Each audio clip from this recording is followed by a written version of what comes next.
పరలోక తండ్రి, నీ పరిశుద్ధమైన ఘనమైన దీవించిన నామమునకు వందనాలు స్తోత్రాలు ప్రభువా. మీ కృపను బట్టి, మీ కాపుదలను బట్టి మీరు ఇచ్చినటువంటి ధన్యతకి మీకు వందనాలు. ఉదయకాల సమయించినైనా మా పనులన్నింటిలో సహాయం అనుగ్రహించి రాత్రికాల సమయంలో మీ సన్నిధిలో చేరడానికి నాయన కొంత సమయంలో ప్రభువా ఒక 40 నిమిషాలు మీ సన్నిధిలో గడపడానికి నేను మేమంతా ఏకమై కూడి ఉండగా తండ్రి తప్పక మీ కృపలో భద్రపరిచి నడిపించింది. మీ పరిశుద్ధాత్మ సహాయాన్ని మా మధ్యలో ఉంచమని ప్రార్థన చేస్తున్నాం. నేను ఏ కార్యక్రమం జరిగినా మేము ఏం చేసిన ప్రభువా నీ నామానికి మహిమకరంగా నాయన మేము చేయడానికి మీకు సహాయం వేచింది. మేము కాదు నాయన మా ప్రభువా మీ వందనాలు గొప్ప చేస్తున్నది కానీ కాదు కానీ ప్రభువా కేవలం మీ నామాన్ని మాత్రమే స్మరించుకోవడానికి, జ్ఞాపకం చేసుకోవడానికి, మీ వాక్యం ద్వారా మమ్మల్ని మేము సరి చేసుకోవడానికి మీ సహాయం అనుగ్రహించి నడిపిస్తారని ప్రార్థన చేస్తూ నన్ను ఇంకను రాబోతున్న బిడ్డలనైనా తప్పకుండా వారందరికీ వారి హృదయాలనైనా నీ వాక్యము వైపు చెప్పండి. సమయాన్ని అనుకూలపరచమని ప్రార్థన చేస్తూ వచ్చిన బిడ్డలు మీరు దీవించమని ఆశీర్వదించమని యేసుక్రీస్తు వారి అతి శ్రేష్టమైన నామములో మిక్కిలి వినయంతో బ్రతిమాలు వేడుకుంటున్నాను. అమ్మ ఆశ ప్రైజ్లాడమ్మా. ప్రైజ్లాడక్క. స్టార్టింగ్ ప్రేయర్ నుంచి చేద్దామని ఆసక్తితో వచ్చాను. చేయమన్నారు. అవునండి. విజయ్ కుమార్ చాలాసార్లు చెప్పారు, వెయిట్ చేసామండి. సార్ మ్యూట్ లో పెట్టేటప్పటికి ఇంకా మీకు ఏదో పని ఉంటుంది అంటే గమని ఎట్లా బయటికి వెళ్ళానండి సామాను తీసుకురావడానికి. ఇచ్చేసి వచ్చేసి వద్దామని చెప్పేసి మ్యూట్ లో పెట్టాను. ఇలాగా ఛాన్స్ వచ్చేసింది. లేదు పర్లేదు. లేదండి మన ప్రతిరోజు మందండి, కాకపోతే సమయం తప్ప. అంటే స్టార్టింగ్ కుదరలేదు కదా అనుకుని వచ్చేసాను. సరే అందరికీ ప్రైజ్ ది లార్డ్. పాట పాడుకుందామండి.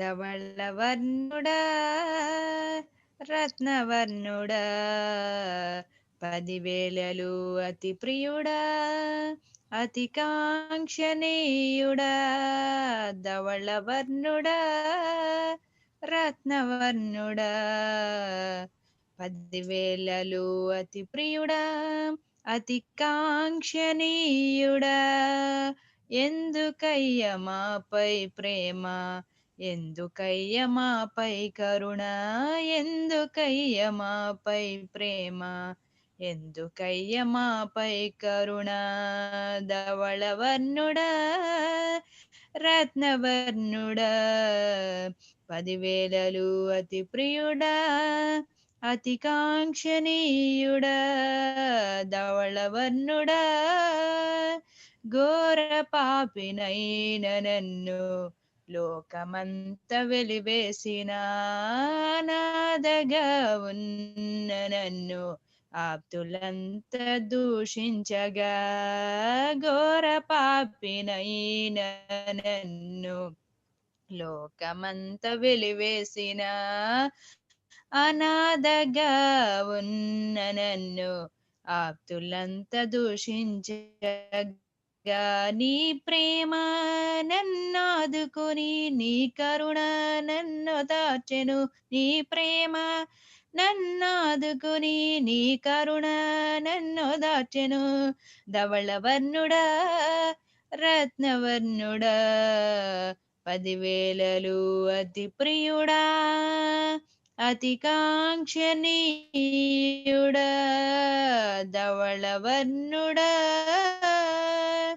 గాయములతో ఉన్న నన్ను స్నేహితులే గాయపరచగా రక్తములో ఉన్న నన్ను బంధువులే వెలివేసిన గాయములతో ఉన్న నన్ను స్నేహితులే గాయపరచగా రక్తములో ఉన్న నన్ను బంధువులే వెలివేసిన నీ రక్తముతో నన్ను కడిగి నీ స్వరూపం నాకిచ్చితివా నీ రక్తముతో నన్ను కడిగి నీ స్వరూపము నాకిచ్చితివా ధవళవర్ణుడా రత్నవర్ణుడా 10,000 అతి ప్రియుడా అతి కాంక్షణీయుడా రత్నవర్ణుడా అర్హత లేని నన్ను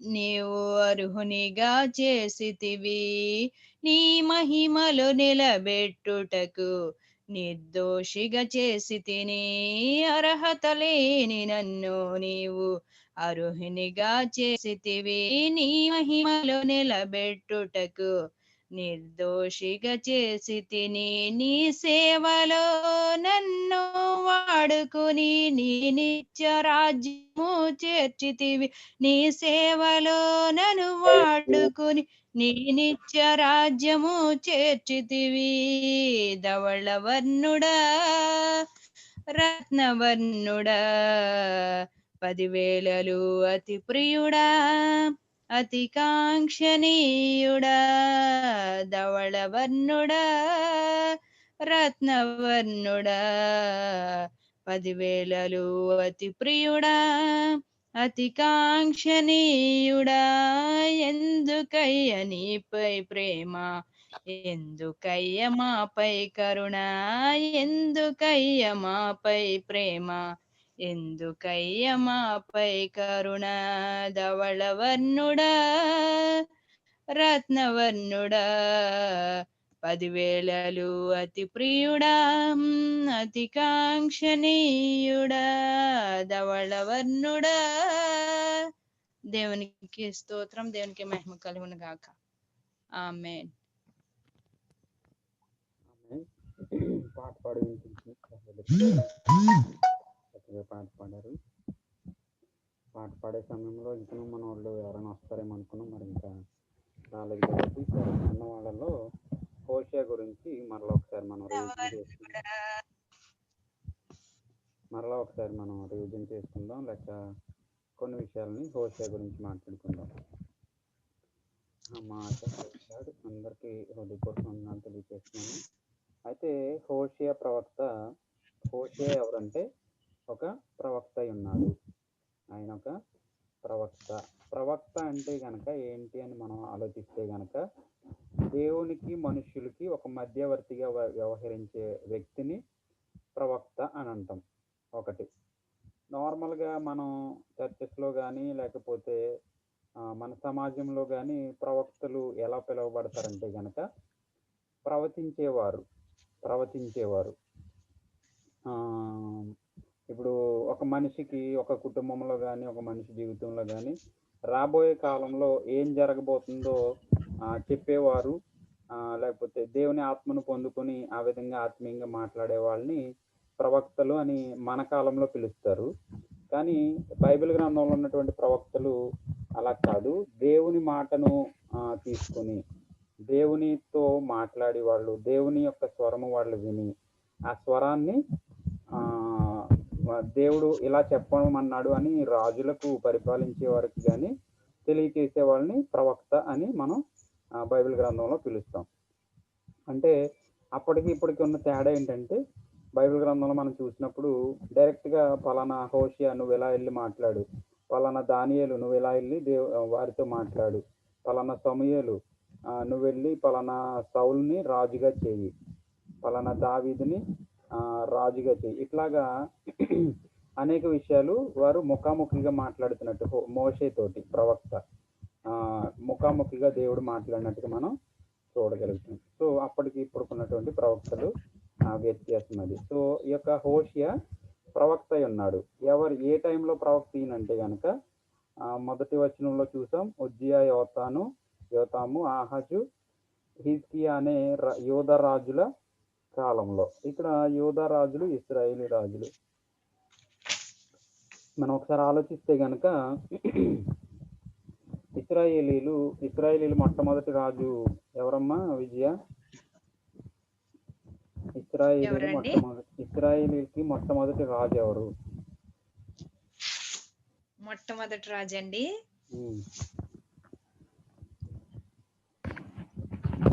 కాదు, మనకి గుర్తుండాలి. చాలా సార్లు ప్రతిరోజు నేను రిపీట్ చేస్తూనే ఉన్నాను. ఇశ్రాయేలీల మొట్టమొదటి రాజు నేను ప్రతిరోజు చెప్పాను. సౌలు రాసుకున్నాయి. ఇప్పుడు దొరికిందా పేజీ? లేదండి, గుర్తు తెచ్చుకున్నానండి, మర్చిపోయాను. అయితే వందనాలండి. అమ్మ హెప్సిబా గారు ప్రైజ్ గారండి, బాగున్నారా?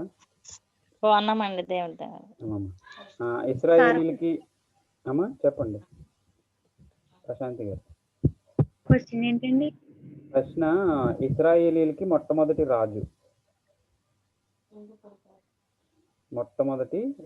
ఇస్రాయేలీల మొట్టమొదటి రాజు సౌలని మన విజయ్ కుమార్ గారు చెప్పారు. రెండవ రాజు ఎవరండి? రెండవ రాజు హెప్సిబా గారు. రెండవ రాజు ఎవరు? ఈ ప్రశ్నలన్నీ చిన్నపిల్లల ప్రశ్నలు ఇవి. నేను పదే పదే ప్రతిరోజు గుర్తు చేస్తున్నాను ఇవి. పోనీ వినలేని వాళ్ళు అంటే ఓకే, విన్నవాళ్ళు అమ్మ ఆశ చెప్పండి. మోషే గారండి. నేను అడిగిన వాళ్ళే చెప్పాలి, మీరు అడిగిన వాళ్ళు చెప్పాలి. హెప్సిబా గారు చెప్పలేదని చెప్పానండి. మీకు మళ్ళీ వస్తుంది మీకు. అమ్మ ఆశ చెప్పండి. ఇస్రాయేలీలకి రెండవ రాజు ఎవరు? బాగా గుర్తుపెట్టుకోండి. చెప్పండి, రెండో రాజు ఎవరండి? చెప్తున్నా ఆగండి, నేను బైబిల్ తీయలేదు, ఇప్పుడే తీస్తానండి. బైబిల్ తీస్తే దొరకదండి, అది మీరు రాసుకున్నారా? రాసుకున్నానండి. మరి అదే చెప్పండి, రాసుకున్నా చూసి నెతుకుతున్నా అని చెప్పండి. నేను రాశాను కదండి, ఎక్కడ దొరకట్లేదు నాకు. మరి అలా ఉంటే మరి గమ్ముని మళ్ళా నేను దావీదు గారండి. వెరీ గుడ్ అండి, దావీదు గారు. రెండవ రాజు దావీదు గారు. మూడో రాజు నేను అడుగుతాను, మీరు చెప్పొద్దు. మూడవ రాజు ఎవరండి? మన ప్రశాంతి గారు కానీ ఆశాజ్యోతి గారు కానీ. మూడవ రాజు, ఇశ్రాయేలీలకి మూడవ రాజు యెహోషువ గారు అనుకుంటున్నానండి. యెహోషువ గారండి. లేదు, కాదండి. కరెక్ట్ అండి. అమ్మా కరెక్ట్ అండి. కాదండి. యెహోషువ అసలు రాజు కాదండి. మోషే అసలు రాజు కాదండి. ఎవరు రాజులు, ఎవరు ప్రవక్తలు, ఎవరు బోధకులుగా ఉన్నారు, ఇట్లాగా. ఇప్పుడు అమ్మా మూడో రాజు చెప్పనండి నేను. మూడో రాజు ఏబు అని కాదంటున్నారు, యెహోషువ గారు కాదంటున్నారు, ఇంకెవరండి? నేను చెప్పనండి. అడిగిన వాళ్ళు చెప్పాలండి. అది ఇద్దరం ఇక్కడ పాట పోటీ వచ్చేసిందండి సుజాత గారికి నాకు. ఆశ చెప్పండి. యోబు అనుకుంటున్నాను. యోబమ్మ యోబు కాదు తల్లి, మీరు విన్నవాళ్ళు అలా చేస్తే ఎలాగా? ప్రతిరోజు విన్నారు మీరు. నేను చెప్పనండి. నో అడిగిన వాళ్ళు మాత్రమే చెప్పాలి. వింటున్న వాళ్ళు నేను ప్రతిరోజు రిపీట్ చేస్తున్నాను. ఇవి సుజాత గారు చెప్తారు. సొలొమోను. బాగా గుర్తుపెట్టుకోండి, బాగా బండగా ఇవి మన నోట్లో ఉండాలి, మన మైండ్లో ఉండాలి. మొదటి సౌలు, ఇశ్రాయేలీకి మొట్టమొదటి రాజు సౌలు. రెండవ రాజు దావీదు. మూడవ రాజు దావీదు కుమారుడైనటువంటి సొలొమోను. ఓకేనండి అమ్మ ప్రశాంతి. మోషే ప్రవక్త. అవునండి, విన్నానండి. మోషే ప్రవక్త. తర్వాత ఇంకో యెహోషువ ప్రవక్త. ఎవరు ప్రవక్తలు, ఎవరు రాజ్య పరిపాలన చేశారు, ఎవరు మంత్రులు? ఫేవరెట్ సొలొమోన్ గారండి, ఆయన మర్చిపోయాను. అమ్మా బాగా గుర్తుపెట్టుకోవాలి. నేను కాదండి, ఈ మాత్రం మీరు ఇంతంత లేట్ చేయకూడదు. నేను పదే నొక్కి చెప్తున్నాను, ఎందుకంటే మీరు గుర్తుపెట్టుకుంటారని. మీరు మర్చిపోతే ఎలా? మరి మర్చిపోవద్దు దయచేసి. ఫాస్ట్గా చెప్పగలిగితే మనం ముందుకు వెళ్ళిపోవచ్చు తొందరగా. బాగానే గుర్తుపెట్టుకుంటున్నారని మనకి కొత్త విషయాలు, లేకపోతే అంటే నేను ఇదేదో మధ్యలో విషయాలు నేను తెలుసుకోవట్లేదు. మనం ఒక ప్రాసెస్లో తెలుసుకుంటున్నాం. ఇప్పుడు ఇశ్రాయేలీలకి మొట్టమొదటి రాజు అనేసి. ఇప్పుడు మూడవ రాజు తర్వాత రాజ్యం 2 భాగాలుగా విడిపోయింది. అందుకని ఆ విషయాన్ని ఎందుకు చెప్పుకొస్తున్నానంటే, ఇప్పుడు హోషియా మొట్టమొదటి వచనంలో ఆ విషయాలు ఉన్నాయి. మళ్ళీ రిపీట్ అవుతుంది, ఎందుకంటే ఇలా చాలాసార్లు రిపీట్ అయింది ఈ పుస్తకం. ఎందుకంటే మరి ఈరోజు ప్రశాంతిగా ఉన్నారు, ఇంట్రడక్షన్ ఇస్తున్నాను. సో 2 రాజ్యాలుగా విడిపోయింది. ఎవరి తర్వాత? సొలొమోను తర్వాత అప్పటి వరకు 3 రాజులు మాత్రమే మొత్తం 12 గోత్రాలను కూడా ఒక రాజ్యంగానే ఉంది, ఇశ్రాయేల్ దేశంగా ఉంది. ఈ 3 రాజులు అయిపోయిన తర్వాత, పరిపాలన అయిపోయిన తర్వాత 4వ రాజులు యెరోబాము వచ్చిన తర్వాత రాజ్యాలు విడిపోయినాయి అన్నమాట. అదే ఇశ్రాయేలు రాజ్యము 2 భాగాలుగా విడిపోయింది. తూర్పు భాగం ఒకటి, పశ్చిమ భాగం ఒకటి. అయితే ఆ యొక్క విడిపోయినటువంటి భాగాలు ఏంటంటే కనుక 10 మంది 10 గోత్రాలు కలిపి ఒక రాజ్యము ఇశ్రాయేలు, 2 గోత్రాలు కలిపి యూదా రాజ్యముగా విడిపోవడం జరిగింది. కాబట్టి ఇక్కడ మనం చూసాం 1వ అధ్యాయం 1వ వచనంలో ఉజ్జియా, యోతాము, ఆహాజు, హిజ్కియా అను యూదా రాజులు. ఆ తర్వాత ఏమో ఇశ్రాయేల్ రాజు ఎవరంటే యెరోబాము. ఇలా 2 భాగాలుగా విడిపోయింది. కాబట్టి అక్కడ ఆ రాజ్యాన్ని ఒకరు పరిపాలిస్తున్నారు, ఈ రాజ్యాన్ని ఒకరు పరిపాలిస్తున్నారు. ఈ రాజు ఎక్కేలోపు అక్కడ రాజు దిగిపోతాడు, ఆ రాజు పరిపాలించేలోపు ఇక్కడ రాజు దిగిపోతాడు. అంటే మారుతూ ఉంటారు. మనకి కోవైట్ రాజు ఎలా మారాడు అలాగా. ఇప్పుడు అమెరికా ట్రంప్ దిగిపోయాడు. ఇప్పుడు ఎవరు ఎక్కారనమో తెలుసండి? America Trump దిగిపోయాడు. ట్రంప్ ఓడిపోయాడు.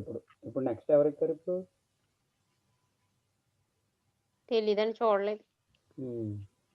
ఇప్పుడు ట్రంప్ తర్వాత ఎక్కిన రాజ్యాన్ని అధికారంలోకి వచ్చింది ఎవరంటే బైడెన్, జో బైడెన్ అనే వ్యక్తి ఇప్పుడు అధికారం. ట్రంప్ ఉండగానే మరి అక్కడ ఇజ్రాయెల్లో చర్చికి ఓపెనింగ్ జరుగుతుంది అన్నారు, శంకుస్థాపన జరుగుతుంది అన్నారు కదండి. జరిగింది అదండి. ఇజ్రాయెల్ని తర్వాత మన దుబాయ్ని అన్నిటిని ఆయన కలపాడు. బాగా జరిగింది. అలా అల్లుడు ఎవరో కలిపారు కదండి. ఇంతవరకు వీళ్ళు ఒకరికి కొంటే ఒకరికి పడదు, అలాంటిది దేశాలని కలుపుకొచ్చాడు. అందరూ కలిసారు. అవునండి. ఇంక మరలా వస్తాడు అనుకున్నారు కానీ మరి క్రైస్తవులు అంటే ఆయన బాగా ఫేవర్గా ఉండేవాడు. కానీ అతని మీద వ్యతిరేకత ఉండడం వల్ల అతను ఓడిపోయాడు. సో అలా అనమాట, రాజ్యాలు అలా మారతాయి. మీకు ఎందుకంటే ఈ ఉదాహరణలు అన్నీ కూడా కేవలం మనకు అర్థం కావడానికి. అర్థమవుతుందండి. రాజులు ఎలా మారుతారు, ఇప్పుడు పాతకాలంలో ఎప్పుడో జరిగిపోయినాయి ఈ ఉజ్జియా, యోతాము ఇవన్నీ కూడా.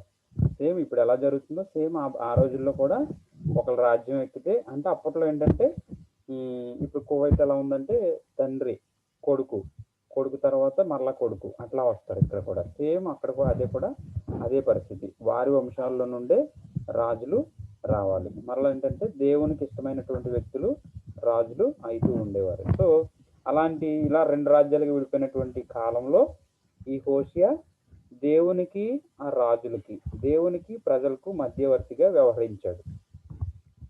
దేవుని యొక్క స్వరాన్ని, దేవుని యొక్క మాటను విని ప్రజలకు తెలియచేస్తూ ఉండేవాడు.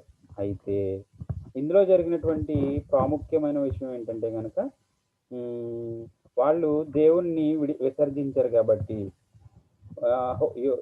హోషియా ప్రవక్తని దేవుడు మాట్లాడి ఒక వ్యభిచార స్త్రీని పెళ్లి చేసుకోమని, ఆ వ్యభిచార స్త్రీకి పిల్లలను కలమని, అదవుతుందండి, ఆ వ్యభిచార స్త్రీకి పిల్లలను కలమని ఒక పరిశుద్ధమైనటువంటి వ్యక్తి హోషియా. ఇంకా చెప్పాలంటే దేవునికి సాదృశ్యం, దేవుని యొక్క దూతగా ఆయన వ్యవహరించాడు. కాబట్టి అంటే సొంత జనాంగం ఎప్పుడైతే, సొంత భార్య ఎప్పుడైతే విసర్జించిందో, లోక సంబంధం అయిపోయిందో, వ్యభిచారం చేసిందో, వారిని ఇంకా వద్దనుకుని దేవుడు వారిని విసర్జించినట్టుగా మనం చూడగలిగాము. సో 2 అధ్యాయాలు ఈ విధమైనటువంటి వివరణ మనం చూసాము. 23 ఈరోజు 3వ అధ్యాయం కొన్ని వచనాలు చూద్దాము. ఎన్నో వచనాలు? 5 వచనాలే ఉన్నాయి. చూసేద్దాం. చదవండి. ఎవరికి వీలుంది? ప్రశాంతి గారు మీకు వీలుందా? 3వ అధ్యాయం ప్రశాంతి గారు. హోషియా 3వ అధ్యాయము 746 పేజీ అమ్మ. ఎవరికైనా ఇవ్వండి, అంటే కొంచెం డిస్టర్బెన్స్ ఉన్నారు జనాలు. ఓకే అండి, సరే అండి. చూడండి, వీలు అవ్వకపోతే నేను వెళ్తాను వేరే చోట. లేదులేండి. ఎన్నండి? ఇంకా వీలున్న వాళ్ళు ఆశ కానీ. మరియు యెహోవా నాకు సెలవిచ్చినదేమనగా, ఇజ్రాయేలు ద్రాక్ష పండ్లు ఆడలను కూరి ఇతర దేవతలను పూజించినను యెహోవా వారిని ప్రేమించినట్లు దాని ప్రియునికి ఇష్టురాలైన వ్యభిచారిణియగు దాని యొద్దకు నీవు పోయి దాన్ని ప్రేమించుము.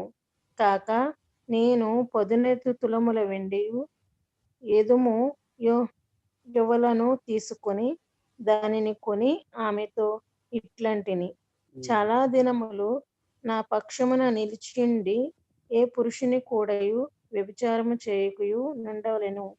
నీ ఎడల నేనును అలాగున నుందును. నిశ్చయముగా ఇజ్రాయేలు చాలా దినములు రాజు లేకయు అధిపతి లేకయు బలి నర్పింపకయు నుందురు. దేవతా స్తంభమును గాని ఎఫోదును గాని గృహ దేవతలను గాని ఉంచుకొనకుందురు. తరువాత ఇజ్రాయేలీలు తిరిగి వచ్చి తమ దేవుడైన యెహోవా యొద్దకు తమ రాజైన దావీదునొద్దకు విచారణ చేయుదురు. ఈ దినములు అంతమందు వారును భయభక్తులు కలిగి యెహోవా అనుగ్రహమునొందుటకై ఆయన యొద్దకు వత్తురు. దేవునికి మహిమ. ఈ 3వ అధ్యాయంలో చెప్పబడుతున్నటువంటి విషయాలు మనం గనక ఆలోచిస్తే గనక, మరియు యెహోవా నాకు సెలవిచ్చినదేమనగా, ఇశ్రాయేలీలు ద్రాక్ష పండ్ల అడలను కోరి ఇతర దేవతలను పూజించినను యెహోవా వారిని ప్రేమించినట్లు దాని ప్రియునికి ఇష్టురాలై వ్యభిచారిణి యొక్క దాని యొద్దకు నీవు పోయి దానిని ప్రేమించుము. చూస్తున్నాం కదా, ఇంతకు ముందు ఎప్పుడైతే ఒక వ్యభిచారిని వివాహం చేసుకుని ఆమెకు ఒక 3 పిల్లలను కని మొట్టమొదటి కుమారుడి పేరు యెజ్రాయేలు, రెండవ కుమార్తె పేరు లొరుహామా, మూడో కుమారుడి పేరు లోఅమ్మి. ఇప్పుడు నేను యాక్చువల్లీ మనం గుర్తుందో లేదో మీకు, ముందు ఈ 2వ అధ్యాయం 22, 23వ వచనంలో కనుక చూస్తే కనుక, భూమి ధాన్య ద్రాక్షారస తైలముల మనవి ఆలకింపగా అవి యెజ్రాయేలు అంటే 3వ పుట్నోట్లో చూడండి, దేవుడు విత్తినవాడు ఈ యెజ్రాయేలు చేయు మనవి ఆలకించును. నేను దానిని భూమి యందు నా కొరకై విత్తుదును, జాలి నొందని దాని యందు నేను జాలి చేసుకుందును. ఈ జాలి నొందని వాళ్ళు ఎవరు మీకు గుర్తుందా? జాలి నొందని వారు 1వ అధ్యాయం 6వ వచనం, అనగా జాలి నొందనిది అని పేరు పెట్టుము. లొరుహామాకి పేరుకి అర్థం ఏంటి? జాలి నొందనది. జాలి చూస్తున్నారమ్మా అందరూ? జాలి నొందనిది. సో ఆ విషయాల్ని మరలా ఇక్కడ దేవుడు రిపీట్ చేస్తున్నాడు, మరలా ఆ మాటలు గుర్తు చేస్తున్నాడు. ఇప్పుడు జాలి నొందని దానిటువంటి పేరు పెట్టినటువంటి ఆమె పట్ల నేను జాలి చూపిస్తాను. ఇక్కడ నా కొరకై విత్తుదును, జాలి నొందని దాని యందు నేను జాలి చేసుకుందును. నా జనము కాని వారితో మీరే నా జనమని నేను చెప్పగా, నా జనము కాని వారు అనేవాళ్ళు దాని పేరుకి అర్థం ఎవరు? 9వ వచనం 1:9. లో అమ్మి అంటే అర్థం ఏంటంటే నా జనము కాదని ఆ యొక్క లో అమ్మికి అనే వ్యక్తికి పేరు పెట్టాడు దేవుడు. ఎందుకు ఒక వ్యభిచార స్త్రీని వివాహం చేసుకుని ఆమెకు పిల్లలను కానీ వారికి ఆ పేర్లు పెట్టాల్సిన పరిస్థితి ఎందుకనంటే గనక, ఇశ్రాయేలీయుల ముందు వారిని ఎత్తు చూపించడం, ఇశ్రాయేలీయులకు వారి కొరకు ఎత్తి చూపించడం, వారు చేస్తున్న పాపాలు, వారు చేస్తున్నటువంటి దుర్మార్గాలు దేవుని దృష్టికి ఎంతో ఘోరంగా ఉన్నాయి కాబట్టి, దేవుని విసర్జించారు కాబట్టి 2వ వచనంలో జనులు యెహోవాను విసర్జించి బహుగా వ్యభిచరించి ఉన్నారు కనుక నీవు పోయి వ్యభిచారము చేయు స్త్రీని పెండ్లాడి 1-2 గనుక నీవు పోయి వ్యభిచారం వల్ల పుట్టిన పిల్లలను తీసుకొనుము అని ఆయన హోషేయకు ఆజ్ఞ ఇచ్చెను. చూస్తున్నారా?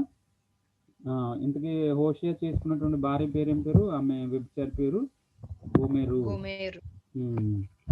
బైబిల్ గ్రంథంలో కనుక మనం చూస్తే కనుక, బైబిల్ గ్రంథంలో ఎక్కువ పాపం చేసిన వారిని దేవుడు ఎక్కువ బలంగా వాడుకున్నట్టుగా మనం చూస్తాం. ఇశ్రాయేలీయుల ప్రజల దగ్గర ఒక స్త్రీ, ఆమె పేరు నేను చూడలేదు, చూపిస్తున్న తర్వాత, ఒక వ్యభిచార స్త్రీ ఉంటుంది. ఆ వ్యభిచార స్త్రీ అయితే దేవుని ప్రజలకు ఆశ్రయాన్ని కల్పిస్తుంది. ఎందుకంటే ఆ యొక్క ఐగుప్తీయులు వాళ్ళని చంపడానికి వస్తుంటే ఆ స్త్రీ ఏం చేస్తుందంటే వారికి ఆశ్రయం కల్పిస్తుంది. ఆశ్రయం కల్పించిందని దేవుడు ఆమెను క్షమించి అక్కడ దేవుని ప్రజలు, నా ప్రజలను నువ్వు వారికి ఆశ్రయం కల్పించావు అని ఆమె యొక్క పాపాలు కడిగి, లేకపోతే ఆమెని ఒక పరిశుద్ధమైనటువంటి జీవితాన్ని ఆమెకి అనుగ్రహించినట్టుగా మనం చూస్తాం. సో అంటే ఎవరైతే ఎంత భక్తి జీవితాన్ని అయితే ఎక్కువ చేస్తూ ఉంటారో కూడా మేబీ కొంతమందిని చూడడం జరిగింది, వారిలో కూడా ఎక్కువ పాపాలు కూడా కనిపిస్తూ ఉంటాయి. సో పాపాలను ఎత్తి చూపడం కంటే కూడా పాపాలు రోజు రోజుకి తగ్గించుకుని దేవుని సన్నిధిలో వారు ఎదుగుతూ ఉంటారు. అది ఎప్పటికీ ఆగిపోతాయి ఆ పాపాలు అనేది మన చేతిలో లేదు, దేవుని చేతిలో ఉంది. మనం తీర్పు తీర్చే వారం కూడా కానే కాదు. సో ఇదనమాట అండి ఈ 22-23 వచనాల్లోని ఈ 3వ అధ్యాయం కూడా మనం చూద్దాం. ఇప్పుడు చదువుకున్నాం కాబట్టి, ఎందుకంటే టైము అయింది, ఇంకా 8 నిమిషాలు మాత్రం ఉంది. ప్రార్థన చేసుకుందాం. ఇది హోషేయ ప్రవక్త గురించి కొంచెం కొద్దిపాటి ఇంట్రడక్షన్ అవిని. ఈరోజు మరి చాలా రోజుల తర్వాత సహోదరి ప్రశాంతి గారు ఉండడం వల్ల మరలా మనం రివిజన్కే వెళ్ళాల్సి వచ్చింది. ప్రశాంతి గారు మీకు కొంచెం అవగాహన వచ్చిందని నేను అనుకుంటున్నాను. తప్పకుండా మీరు సమయాన్ని కంటిన్యూ చేయమని నేను రిక్వెస్ట్ చేస్తున్నాను. మంచి సమయంలో ప్రార్థన చేసుకుందాం. అవునండి, ఇప్పుడిప్పుడే కొంచెం అర్థం అవుతుందండి.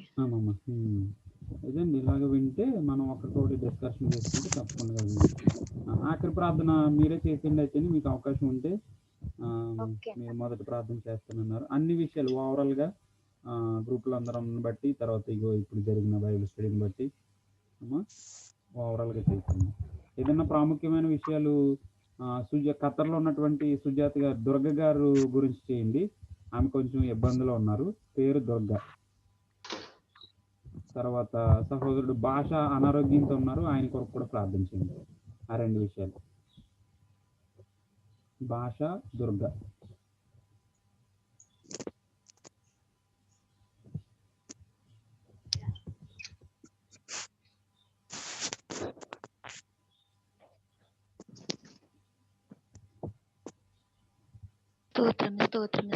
స్తోత్రం మహాపరిశుద్ధ ప్రేమగల మా తండ్రి, నీ ఘనమైన శ్రేష్టమైన నామను బట్టి నీకు వందనాలు, స్తుతులు, స్తోత్రాలు చెల్లించుకుంటున్నాను ప్రభువా. ఈ రాత్రి కాల సమయంలో నీవు ఇచ్చిన ఈ కృపను బట్టి నీకు వందనాలు తండ్రి, స్తోత్రములు ప్రభువా.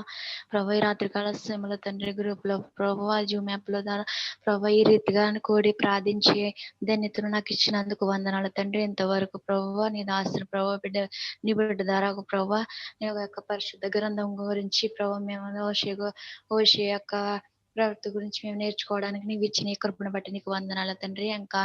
ఇంకాను అనేకమైన విషయాల గురించి మేము నేర్చుకోవడానికి మంచి జ్ఞానం మాకందరికి నీ దయచేయమని నడుచున్నాను ప్రభు. ప్రతి ఒక్క హృదయాన్ని బలపరచండి. మేము నేర్చుకోవడానికి అనేకమైన విషయాలు మేము నేర్చుకోవడానికి మా హృదయమును ప్రభు ఆసక్తితో నింపమని అడుగుచున్నాను ప్రభు. నీకే వందనాలు. ప్రతి ఒక్క హృదయాన్ని ప్రభు ఆరాటపడే హృదయంగా ప్రభు మీరు సహాయం దయచేయమని అడుగుచున్నాను ప్రభు. ప్రభు నీ వాక్యాన్ని వినిచున్నారు ప్రభు, నీకే వందనాలు తండ్రి. ప్రతి ఒక్క బిడ్డని దర్శించండి ప్రభు, మీరే సహాయం దయచేయమని అడుగుచున్నాను ప్రభు. ప్రభు ఈ కొద్ది సమయంలో ప్రభు మాతో మాట్లాడమని అడుగుచున్నాను తండ్రి. పనులున్నా గాని ప్రభు నీ అందు ఆసక్తితో బిడ్డలు ఎదురు చూరుచున్నారు ప్రభు. ప్రతి ఒక్క ఆత్మను ప్రభు నువ్వు మీరే సహాయం దయచేయమని అడుగుచున్నాను తండ్రి. నీకే వందనాలు ప్రభు. అలాగే ప్రభు ఈ గ్రూప్ లో ఎంతమంది అయితే ఉన్నారు, ఏ ఒక్కరితో ప్రతి ఒక్కరితో మాట్లాడండి ప్రభు. ఎవరు ఏ అవసరతో ఉన్నారో, ఎవరు ఏ అనారోగ్యంతో ఉన్నారో ప్రతి ఒక్క బిడ్డని దర్శించమని అడుగుచున్నాను ప్రభు. నీవే సహాయపడు తండ్రి. మీకే వందనాలు తండ్రి. ప్రతి ఒక్క కుటుంబాన్ని దర్శించండి ప్రభు. ప్రతి ఒక్క అవసరతలు ఎరిగి ఉన్నవాడు ప్రభు, నీకే వందనాలు తండ్రి. ఎవరు ఏ హృదయంలో ఏమైతే ఉందో నీకైతే తెలుసు ప్రభు, మాకైతే తెలియదు ప్రభు. సమస్తము ఎరుగను వాడవు తండ్రి, మీరే సహాయం దయచేయమని అడుగుచున్నాను ప్రభు. నీకే వందనాలు తండ్రి. అలాగే ప్రభు ఖత్తర్లో ఉన్న దుర్గ గారు ప్రభు ఏ సమస్యతో బాధపడుచున్నారో ఆ బిడ్డను దర్శించండి. రాత్రి కాల సమయంలో నీ కృప చూపమని అడుగుచున్నాను ప్రభు. యేసయ్యా నీకు నిన్ను నమ్ముకున్న బిడ్డలు ఎడబాయడుగు తండ్రి. నీకే వందనాలు తండ్రి. ప్రతి ఒక్క బిడ్డని దర్శించండి, నీ కృప చూపండి, నీ మేలలతో నింపమని ప్రభు. యేసయ్యా ప్రభు ప్రతి ఒక్క బిడ్డతోనూ మాట్లాడమని అడుగుచున్నాను అయ్యా. నీకే వందనాలు. ఇంకా దేనికోసమైనా మర్చి ఉంటే నన్ను క్షమించి ప్రభువా అవును తండ్రి. మీరే సహాయం దయచేస్తారని యేసు అతి శ్రేష్టమైన నామను బట్టి ప్రభు అడిగి వేడుకుంటున్నాను మా పరమ తండ్రి. ఆమేన్. ఇంకా 4 నిమిషాలు ఉంది. సుజాత గారి ప్రార్థన. సహోదరుడు భాష గురించి ప్రార్థన చేయండి. ఆశా జ్యోతి గారు మరిది గారు అనారోగ్యంతో ఉన్నారు. సుజాత గారు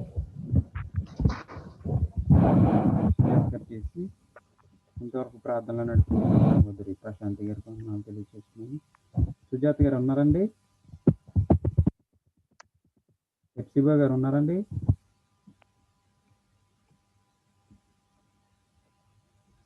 సరే, నేను ముగించేస్తాను. ఇంకా నేను చేసి మహాపరిశుద్ధుడు మహాగణుడు మా ప్రిపరలోకి తండ్రి, మీ పరిశుద్ధమైన ఘనమైన దీవించిన అమ్మకు వందనాలు స్తోత్రాలు ప్రభువా. మీ కృపను బట్టి మీ కాపుదలను బట్టి మీరు ఇచ్చినటువంటి చెప్పాలంటే ఈ రాత్రి కాల సమయంలో కొంత సమయాన్ని ప్రభువా మా జీవితంలో నాయన వాక్యం నేర్చుకోవడానికి మీ సన్నిధిలో అనేక ప్రార్థన వస్తువులు విన్నపములు మీ పాదాలు చెంత పెట్టడానికి మేము చేయనుండగా మమ్మల్ని ప్రభువా తప్పక నీవు దీవించావని మా యొక్క స్వరములు విన్నావని మేము నమ్ముతున్నాం ప్రభువా. మీకు వందనాలు. తప్పక ఇంతవరకు సహోదరి ప్రశాంతి గారు చేసిన ప్రార్థనలు మీరు విన్నారని మేము నమ్ముతున్నాం తండ్రి. సకాలంలో ప్రభువా తప్పక ప్రతి ఒక్క అవసరతను మీరు తీర్చమని ప్రభువా, ప్రతి ఒక్క అవసరతకు మంచి జవాబును దయచేయమని ప్రార్థన చేస్తున్నాం తండ్రి. ఈ జీవ కుమార్ని బట్టి, ఆశా జ్యోతిని బట్టి, సుజాత గారిని బట్టి, హెప్సిబా గారిని బట్టి, ప్రశాంత్ని బట్టి, నన్ను బట్టి ప్రభువా ప్రార్థన చేస్తున్నాం. మమ్మల్ని అందరూ మీ కాపుదల హస్తాలకు అప్పగిస్తున్నాం తండ్రి. ఇంకనూ రాలేనటువంటి బిడ్డలు మీరు దీవించండి, ఆశీర్వదించండి. తప్పక వారిని జ్ఞాపకం చేసుకోండి ప్రభువా. అనేక మంది బిడ్డలకి ఆసక్తి అయితే ఉంది కానీ ప్రభువా వారికి సమయం అనుకూలమైనటువంటి పరిస్థితులు లేకనైనా తప్పక వారిని క్షమించండి. మీ సన్నిధిలోకి రావడానికి మీ సహాయం దయచేయమని ప్రార్థన చేస్తూ స్వదేశంలో ఉన్నటువంటి మా కుటుంబాలను బట్టి ప్రార్థన చేస్తున్నాం తండ్రి. భర్తలు స్వదేశంలో ఉన్నవారు ఉన్నారు తండ్రి, భార్యలుగా స్వదేశంలో ఉన్నటువంటి వారంగా ఉన్నారు ప్రభువా. మీకు వందనాలు. ప్రతి ఒక్కరికి క్షేమం దయచేయండి. బిడ్డలు ఉన్నటువంటి వారు ఉన్నారు ప్రభువా, బిడ్డలకు క్షేమం దయచేయండి ప్రభువా. మీకు స్తోత్రం. గొప్ప కార్యములు చేసిన మా జీవితాల్లోనైనా వెలుగులు నింపు నడిపించమని ప్రతి కుటుంబంలోనూ మంచి ఆరోగ్యం క్షేమమును దయచేయండి. ఇదిగో మా సహోదరుడు భాషను బట్టి ప్రార్థన చేస్తున్నాం. బిడ్డకి ఉన్నటువంటి అనారోగ్యాన్ని బట్టి ప్రార్థన చేస్తున్నాం. సంపూర్ణ స్వస్థతలోకి మీరు నడిపించండి. మీ అందు భయభక్తులు కలిగినటువంటి బిడ్డగా ఉండగా తండ్రి తప్పక మీ కాపుదలు అనుగ్రహించమని ప్రార్థన చేస్తున్నాం రాజా. మా దైవజనులు దీవించండి. బాలజ్యోతి గారిని, మా కృపావరం గారిని ప్రభువా, ఇంకను ప్రభువా మీకు స్తోత్రం. జ్యోతిబాబు గారిని ఇంకను ఇక మా సహోదరులు ఉన్నటువంటి వారి గ్రామాల్లో ఉన్నటువంటి దైవజనులు బట్టి ప్రార్థన చేస్తున్నాను ప్రతి ఒక్కరికి మీ ప్రతి క్షేమమును దయచేయమని ప్రార్థన చేస్తున్నాను రాజా. గొప్ప కార్యమును చేయండి ప్రభా. ఈ కరోనా వైరస్కి అతి తొందరలో ప్రభా వ్యాక్సిన్ రావడానికి మీ సహాయం దయచేయండి ప్రభా. మీకు వందనాలు తండ్రి. ఎంతో మంది చనిపోతున్నారు, ఎంతో మంది అనారోగ్య పాలవుతున్నారు ప్రభా. దయతోనైనా కరుణించండి ప్రభా. యొక్క మరణాలు ఆగడానికి, ఈ కరోనా వైరస్ కట్టడి కావడానికి మీ సహాయం దయచేయండి. రాబోయే దినాయన శీతాకాలం ప్రభా ఎటువంటి ప్రమాదమైన ఎదుర్కోవాలని ఎంతో భయాందోళన పరిస్థితులు ఉన్నారు తండ్రి. దయతో మీ కృప చూపించి నడిపించండి. అతి తొందరలో వ్యాక్సిన్ రావడానికి మీ సహాయం దయచేసి నడిపిస్తారని ప్రార్థన చేస్తూ రాత్రి కాల సమయంలో మా పడకలను సిద్ధమవుతుండగా తండ్రి తప్పక సుఖమైన ఎదుర్కలుగు చేసిన కాలం మరొకసారి మీ సన్నిధిలో ప్రార్థించుకునే బిడ్డలుగా మమ్మల్ని అందరినీ ఉంచి నడిపిస్తారని యేసుక్రీస్తు వారి శ్రేష్టమైన నామములో మిక్కిలి వినయంతో బ్రతిమాలు వేడుకుంటున్నాను మా పరమ తండ్రి. యేసు రక్తమే జయం, ప్రవేశ రక్తమే జయం. ప్రవేశ నామము సంపూర్ణ విజయం కలుగును గాక. అపవాదికి అనంత నాశనం కలుగును. యేసు నామముకే మహిమ కలుగును గాక. ఆమేన్, ఆమేన్, ఆమేన్. ప్రైజ్ లార్డ్ అండి. అందరికీ వందనాలు. పార్టిసిపేట్ చేసిన అందరికీ ప్రైజ్ లార్డ్.